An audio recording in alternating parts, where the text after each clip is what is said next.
Assalamualaikum warahmatullahi wabarakatuh. Sudah kita menyelesaikan proyek di Harapan Indah. Ini meja Israel apa ya? Apa meja minibar ini ya? Tuh, saya nggak bisa bahasa Inggris ya. Nih, kemarin ini yang kita review sudah kita review. Belum ada apa namanya marmernya. Sekarang alhamdulillah sudah dipasang. Namun pintunya masih diprotek ini karena sipilnya belum kelar. Nah, yuk masuk ke jalan yang pertama di sini. Nah, ini laci.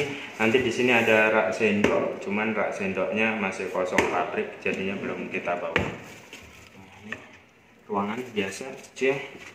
Di sini ada ruangan satu dua buat penyimpanan apa. Di sini sama meja laci biasa. Nah, di sini seperti ini.